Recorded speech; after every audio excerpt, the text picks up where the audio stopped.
कपड़े धोने वाली बहू। शादी के पहले से ही विभा को कपड़े धोने का बड़ा शौक था।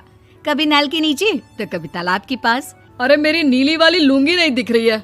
विभा की अम्मा, कहाँ रखी है लुंगी? अरे वो तो विभा ने परसों ही धोकर रखी थी आपकी अलमारी में, देखो वहीं होगी। वो ना मैंने आज धो दी, मुझे लगा कि गंदी हो गई होगी। अरे कैसे गंदी हो गई थी? उसे तो मैंने पहना भी नहीं। हे भगवान, इस लड़की के कपड़े धोने की आदत से परेशान हो गया हूँ मैं। जितना तो घर में राशन नहीं आता, उससे कहीं ज्यादा डिटर्जेंट पाउडर का खर्चा है। इसकी शादी करवा दो, शादी जाए अपने घर में ही करे काम, फिर चाहे घर के कपड़े धोने हो या पूरे गांव के।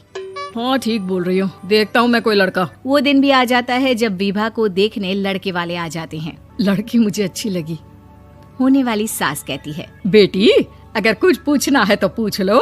वैसे तो हमारी लड़की बहुत ही शर्मिली है, जो बोल दो वो मान लेती है, इसे क्या पूछना होगा। अरे कैसी बात कर रही हो माँ, मुझे इन लोगों के घर रहना है, सवाल तो कई है। हाँ हाँ बेटा, पूछ लो ना, क्या पूछना है। आप लोगों के घर कपड़े कौन धोता है? सास का मुंह बन जाता है। देखो, अगर तुम ये कहना चाहती हो कि तुम्हें कपड़े धोने नहीं आते तो सुन लो, कपड़े मैं ही धोती हूँ, लेकिन तुम्हारे आ जाने के बाद मैं रुमाल तक नहीं धोऊंगी। अरे चुप रहना भाग्यवान, बहू बेचारी घर आई नहीं, उसे डराना शुरू कर दिया। वो क्या है ना बिटिया, अभी तक तो ये कल्लू की माँ ही धोती थी, लेकिन अब तुम्हारे पापा तो दहेज में वॉशिंग मशीन देंगे ही।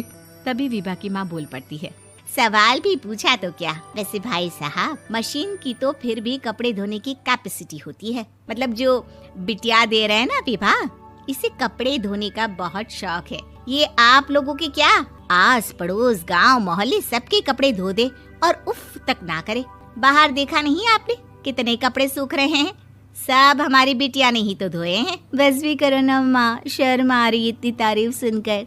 और तो और एक दाग निकाल कर दिखाओ तो मान जाओ। हाँ अच्छा, माफ करना बेटा, मैंने गलत समझा। हमें तो रिश्ता बहुत पसंद है। और ऐसे जुड़ जाता है रिश्ता कपड़े धोने का शौक रखने वाली विभा का। उसकी शादी हो जाती है कोयला फैक्ट्री में काम करने वाले कल्लू के साथ। शादी के बाद अचानक विभा चिल्लाती हुई सास के पास आती है। सासू माँ, अरे सासू माँ कहाँ है आप?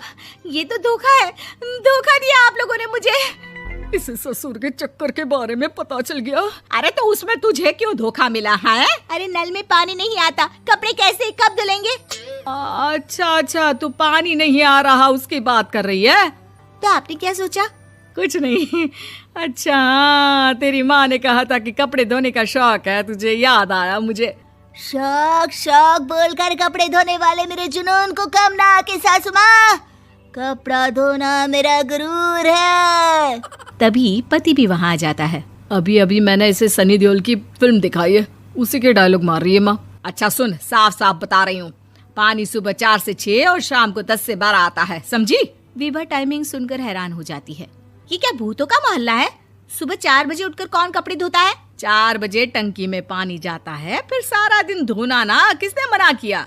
अरे कैसी बात कर रही हैं? 200 लीटर की टंकी में कितने कपड़े धो लूंगी मैं? सुबह ही उठ जाऊंगी मैं। अब क्या था, विभा सुबह 4 से लेकर रात के 12 बजे तक कपड़े ही धोती रहती। एक रोज सास पड़ोस से निकलकर कहीं जा रही होती है कि साथ वाली कहती है, हाँ कल्लू की माँ, जरा ये बताओ कि 2 साड़ी है, 2 ब्लाउज और एक पेटीकोट और एक नाड़े वाला लंबा कच्छा।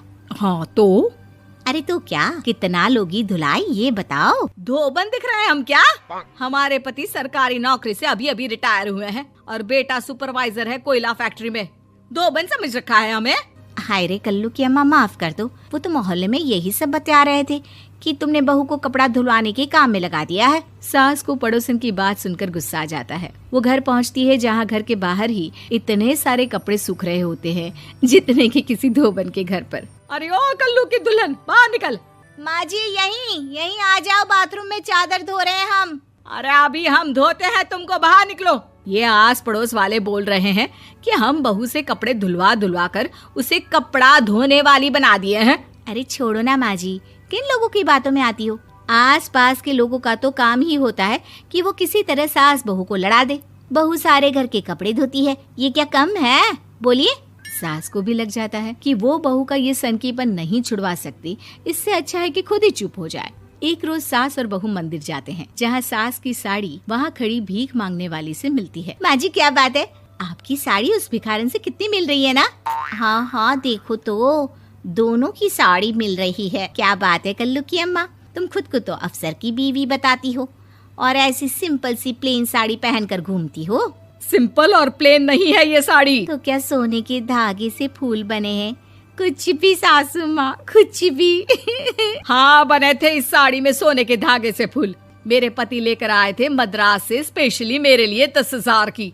ताहे भाई साहब इस भिखारन के लिए भी सेम टू सेम साड़ी लेकर आए होंगे 10,000 की। सास उस वक्त तो कुछ नहीं कहती, लेकिन बहू के साथ घर आती है और अलमारी से एल्बम निकाल कर लाती है। ये साड़ी देख रही है, ये वही साड़ी है जिसे मैंने अभी पहना था। इस साड़ी में ये जो चमकदार फूल दिख रहे हैं ना, ये सोने के धागों से काढ़े गए हैं। लेकिन तू लोकल वॉशिंग मशीन ब्रश से घिस घिस कर सारे फूलों को निकाल कर साड़ी प्लेन कर दी। मुझे माफ कर दीजिए सासू माँ। और तो और, जब मैंने तुझे तेरी गलती के लिए कुछ नहीं कहा, लेकिन तूने तो सबके सामने मेरा मजाक ही बना दिया। क्यों? बहू को समझ में आ जाता है कि अब से उसका कपड़े धोना बंद।